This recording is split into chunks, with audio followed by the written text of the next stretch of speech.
sensing this danger. This is the greatest showman! He is floating on air now! It's the Multicultural AFL Footy Show with Venessa, Harbir, Fouad, and George Grossios.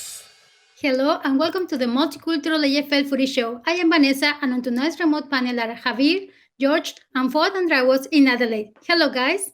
Hello everybody, great to see you again. Great to see you guys. As the lockdowns continue across Australia, we have finally arrived at the final series, but not without controversy, starting Friday night from the Adelaide Oval. Last Friday, the Western Bulldogs, after leading for most of the match, went down to Port Adelaide by 2 points and missed out on the double chance, dropping to 5th position on the ladder. Richmond and Hawthorn at the MCG played out a thrilling draw, while Sydney sharpened their final skills, running out 87-point winners over the Gold Coast. Brisbane, in a controversial circumstances, beat the West Coast Eagles by 38 points to just nudge the Western Bulldogs by 0.5% out of the top 4. Geelong, after leading for most of the game at one stage 50 points ahead, went down to Melbourne after the Demons unleashed a devastating last quarter to get in front by 4 points after the siren and win the minor premiership. The GWS Giants played an injury-depleted Carlton, but were met by stiff opposition from the inexperienced Carlton Blues, despite running out winners by 14 points. Good news was Carlton Harry McKay, even after missing the last 2 rounds, won the Coleman medal. It was too little, too late for the Saints as they rolled over Fremantle by 58 points and Ascendant crushed Collingwood by 38 points to consolidate the 8th spot on the AFL ladder. Adelaide showed some class as they eclipsed the North Melbourne Wooden Spooners by 44 points. The Western Bulldogs blew their chance to finish with a double chance, while Geelong missed winning the minor premiership by capitulating to the Demons, and Ascendant is coming. Harbir, what happened on a weird AFL weekend? Well, I'm trying to comprehend too, and especially as a Bulldog supporter, I'm failing to comprehend what has happened. Bulldogs did play better as compared to Hawks and Ascendant game, but still it wasn't good enough. It looks like they've lost their momentum or so as well, where the players, they're doing sort of mistakes where they're not communicating to each other and their own players spoiling their own players' marks, and there needs to be something done, like as in the form has sort of depleted in this crucial time where everyone should be. We are seeing other teams which are coming into form for this late part of the season, and Bulldogs' form have sort of gone down. But huge credit to Port Adelaide. They hung in there with all the misses they had in front of the Bulls, but all their good players, both Wines, they just hung in there, and then they led their team to victory, which was fantastic. And now they enjoy the home final. So all credit to them. And Bulldogs, I'm afraid like they're looking a bit vulnerable coming into the final series at the moment. Well, they just lost 3 games on the trot, Harbir, and they couldn't capitalise on the first quarter, which Port didn't play well at all. 1-8, their kicking was just way out, and that there were 11 points ahead in the first quarter.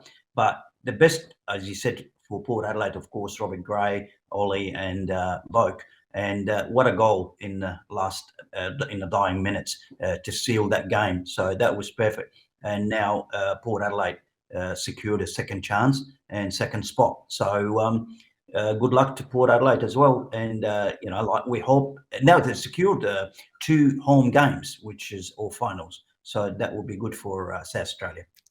Yeah, definitely. And Richmond, as mentioned last time, I think the 2 friends were against each other, Hardwick and Alistair Clarkson, but Clarkson couldn't get a fairy tale finish to what has been a remarkable career for him, and Sean Burgon as well. And on the other hand, David Asprey retired too. So all in all, Drew was probably the right sort of thing to happen for both the sides. And the way Richmond came back after the deficit they had, I think they proved that it's all is not finished yet. It's an amazing game because, a draw, if we go back in history, those 2 teams started in 1925. They played each other 94 times. And it's just amazing that that's the first draw between the two teams. I mean, unbelievable. It must be some sort of record too, Fouad, where you have one team have 2 draws in a year. Hawthorn, of course, drew a few weeks ago against Melbourne, and they've now followed that up with a draw against Richmond. So this might sound like a very biased comment, but I thought it was a travesty that Hawthorn ended up drawing the match, having led by 31 points with 10 minutes to go. And in the next clash, it was Sydney beating the Gold Coast by 87 points, a very unremarkable match on paper. But the Swans, it was a great tune-up for their finals campaign. It was their 7th win in 8 weeks. Buddy Franklin was brilliant with 6 goals, gets him closer to that magical 1,000-goal tally. Isaac Heaney was outstanding. And unheralded plays like Jake Lloyd and Jordan Dawson put in some solid performances. On a sour note, Callum Mills re-injured his Achilles heel. So they'll go into the finals without Nick Blakey and Josh Kennedy and possibly Mills himself. For the Suns, a disappointing end to a disappointing season. Took Miller, probably the shining light for them, not only in this match but all season, notching up his 16th match in a row with 30 or more possessions. So I don't know where the Suns go from here. Stuart Dew may get the sack after this. Hopefully he doesn't. It's a ruthless game. But in the match that had it all, it was a blockbuster match. It didn't disappoint in terms of neutral viewing. It was Melbourne notching up their first minor premiership in 57 years. They came back from a 44 deficit, a goal after the siren, controversial umpiring decisions, a contentious 50-metre penalty in the end. Jake Lever's perfectly weighted pass to Max Gawn. The match had it all. Geelong will be looking back over this match thinking, how did we lose this? They were in control. They would have sewn up top spot and given themselves a relatively cushy run through the finals. They now have the more difficult pathway. They have to travel to Adelaide to take on Port Adelaide. So there'll be a lot of soul-searching at the Cattery. But for Melbourne, it's been a magnificent season. They go into the finals campaign full of confidence. They're the feel-good story of the year. And maybe they can win their first premiership since 1964. And Fouad, another good match, saw GWS Giants defeat Carlton by 14 points. What a game. That game, it was great, especially for Greater Western Sydney, but they spoiled George the day for Eddie Betts. It was his last game, and it's a pity, but it had to happen because GWS, mind you, they only didn't score till the 28th minutes of the quarter. So to me, they came, they regrouped, and that tells the story of Carlton. They've got a long way to go, but as a mark of respect, Greater Western Sydney, they did the right thing. They wore the indigenous jumpers for the game against Carlton and for respect for Eddie to go. But last game, but that was a fantastic game. GWS did very well in the end. But the game between St Kilda and Fremantle, what a game! St Kilda just like up and down, and they just keep coming. We don't, know from week to week what they're going to do, but they did well, and they beat, of course, Fremantle by 58 points. What do you think, Harbir? Yeah, definitely. It came in very late, but St Kilda, at least they can get into the next season with a win at the end and some prospective. Good footy coming up with the mid-year draft from them as well. Thank you, guys, and we'll be back after the break with more reviews and the Brisbane Eagles match controversy next up.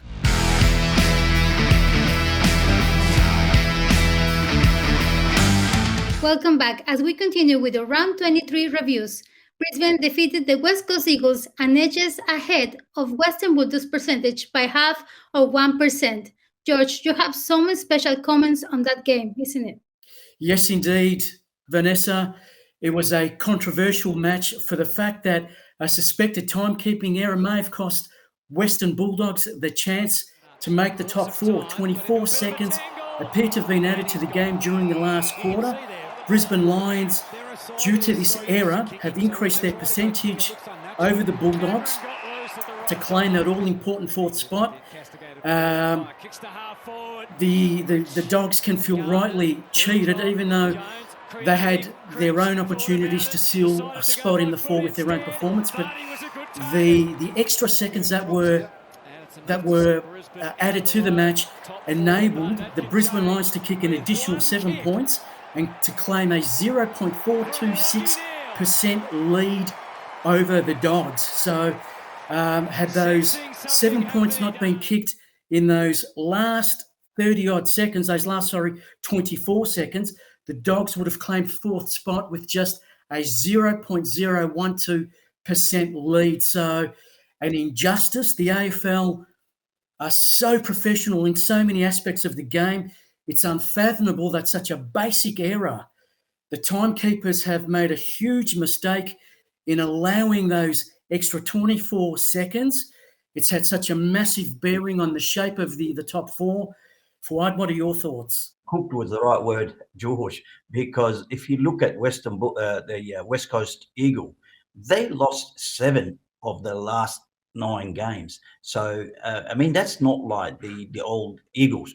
But I was under the impression when they scored that first point, they were in. So the last 6 points was just a cream.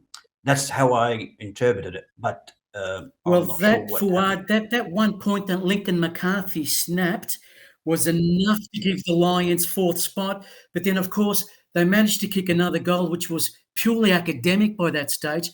But my complaint is, what were the timekeepers doing?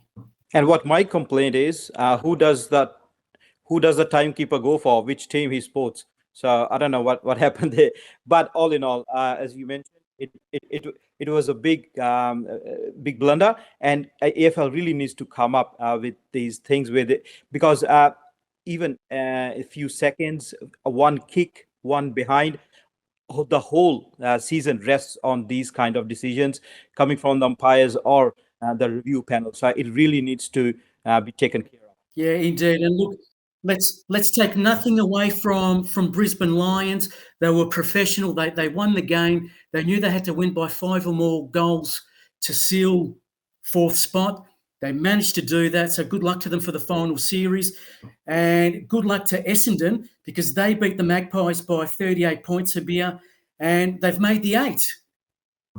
Yeah, now a huge credit to them, the way they performed, especially during the latter part of the year, the way that group has come together, and the way Peter Wright has found his form just at the right time, where some people were doubting even that if he's good at the AFL level.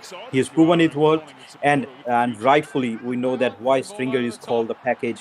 And these people have led that team to a top 8 position, where they're looking very dangerous for all the opposition. Doesn't matter who the opposition is, they're looking very well, and they looks like they want to be out there.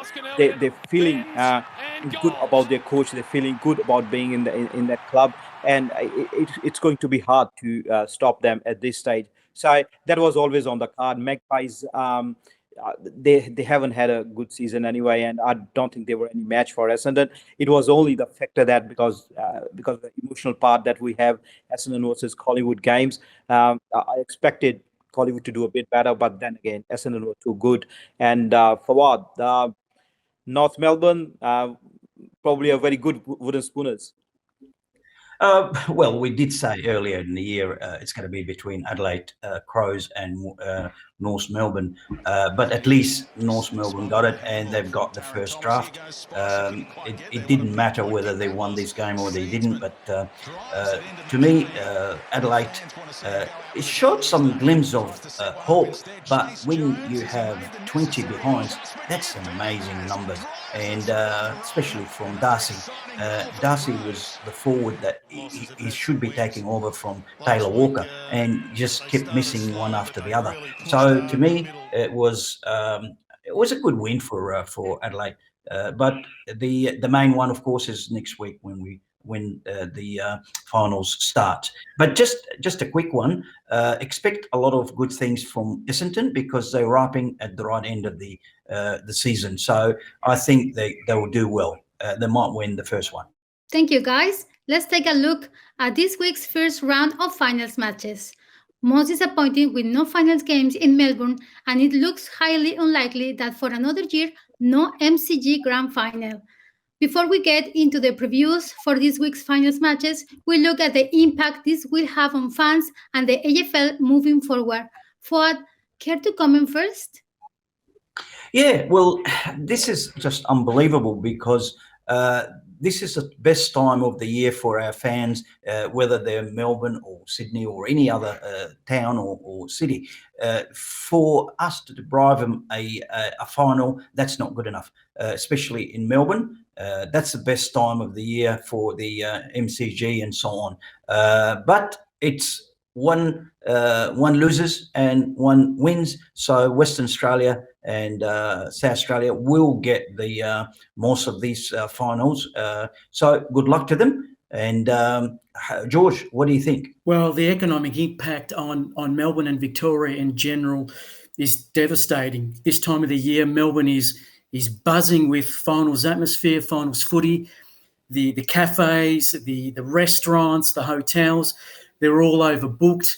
So the economic impact is just devastating. As we said, as you rightly pointed out, Fouad, it's a gain for the other cities, particularly Tasmania, which will, in their history for the first time, host a couple of finals matches. So good luck to them. I'm sure they will do a fantastic job. But it just doesn't seem like that the MCG that can fit 100,000 people comfortably will remain dormant again. I was actually at the Hawthorn-Richmond match and it was just deathly. The atmosphere around town was just deathly, which is a real shame. I don't know what else to say. It's just a real pity for the economy and just for the morale and the psychology of our city. But, you know, it's not a bad thing quickly because to give the other cities a glimpse of a grand final or finals, that is going to be good for the game anyway, especially, like you said, Tasmania, Western Australia and South Australia. It's going to be great for the game. Well, great for their economies as well. Well, I believe the soul has been taken out of the Victorian fans at the moment. Good luck to other cities. They are holding that, but it has been a huge debacle for Victorian fans and Victorian teams. And this has been a time where everyone's resilience has been tested, and we need to sort of support each other, support our club, support every person that we know, because this is the way things are at the moment. Players are not sure when they're going to happen, what's going to happen. And we've seen that Ryan Gardner coming off the plane and saying that he can't play. So these things have really tested everyone. And hopefully this test doesn't stay on for too long and we come out of this problem as soon as possible.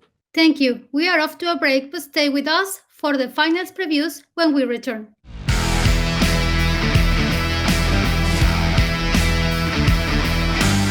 Finals Footy is back as we bring the previews of this week's finals games. First up is tomorrow's second qualifying final from Adelaide Oval between the Port Power and Geelong. Saturday afternoon from Hobart, the first sudden death elimination final between Sydney and the GW Giants in a Super Derby. The first qualifying final from Adelaide Oval on Saturday night with Melbourne taking on Brisbane in what would be a genuine thriller. While on Sunday afternoon, the first elimination final from Hobart, another blockbuster as the Western Bulldogs take on Ascendant for the right to move into the semi-final. Fouad, what are your thoughts, please? Well, let me tell you, Adelaide, the city of Adelaide is buzzing. Everyone is looking forward to Saturday afternoon, whether they are Crows or Port Adelaide, because they are just starving to see a final in Adelaide. So that will be a great game for the city and at a beautiful stadium, Adelaide Oval. So to me, if I go, who's going to win it, I think Port Adelaide is going to come favourite. Fact is, in front of their fans, and it's going to be a great advantage for them. But the next game, of course, is between the first elimination. The second elimination is between Sydney and GWS. What a derby, George. Yeah, Fouad, instead of being the Sydney derby, it's going to be the Hobart derby. But make no mistake, there'll be no love lost between the two teams. GWS Giants, what a remarkable back half they've had. It's a great story. Leon Cameron, it's probably been the best coaching performance in his short coaching stint. His career has been somewhat overshadowed by the fact that he's had great players leave the club, but he's managed to get the players focused. They've been really disciplined in this back half, and they have every right to go into this match with confidence, and I wouldn't be surprised if they knock off their more fancied opponents. Hopefully, Sam Taylor, who's one of the best defenders, one of the great stories of the year, young Sam Taylor taking on the legend of the game, Buddy Franklin. Franklin only needs 8 goals to clock up the 1,000-goal mark, the magical mark. But I would expect Sydney to sneak home by maybe a couple of goals. And Harbir, what are your thoughts about the high-flying Demons taking on Brisbane at the Adelaide Oval? Well, to me, Melbourne are picking at the right time, and so far they've come up against a lot of challenges and they responded very well, and they are the leaders for a reason. So I believe they will overcome Brisbane in this game too.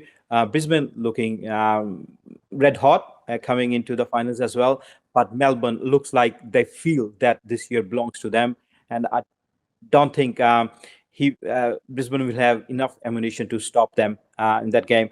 And other game, Bulldogs versus Ascendant.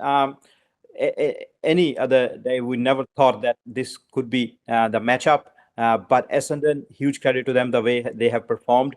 Although because Bulldogs get Stephen Martin back, and there has been huge concentration on getting the clearances right, I think Bulldogs might get their rhythm back in this game and might get on top of Ascendant. I quite agree with you there, Harbir. I don't think they will lose 4 in a row. So I think they are favourite there. Venessa, Harbir, your passionate, fanatical Bulldog supporters, the Doggies have shown in the last couple of weeks they haven't been able to cover the loss of Josh Bruce. Will that be enough to derail their finals campaign? Oh, well, it could be. We'll see how we go. But I think in the last game, they performed a little bit better than, as I mentioned before, the last the games. I think there's just a link missing. I think they will find in this game. Thank you, guys. Which brings me to my finals week 1 footy tips. I'm going for Geelong, Sydney, Melbourne, and Western Bulldogs. With COVID restrictions and lockdowns, it is advisable to check with your local media for times and venues to confirm when and where your team is playing. That is all we have time for this week. You can also watch us in Adelaide on Channel 44 Friday evenings, on Aurora Foxtel TV at midday Saturday, and on the NEMBC YouTube. You are listening to this podcast on the Community Radio Network, and the AFL Diversity Language News can be heard on national multicultural radio stations. I am Venessa Gatica. I'm Harbir Singh. I'm George Grossios. And I'm Fouad Andraus. Thank you, and see you next week.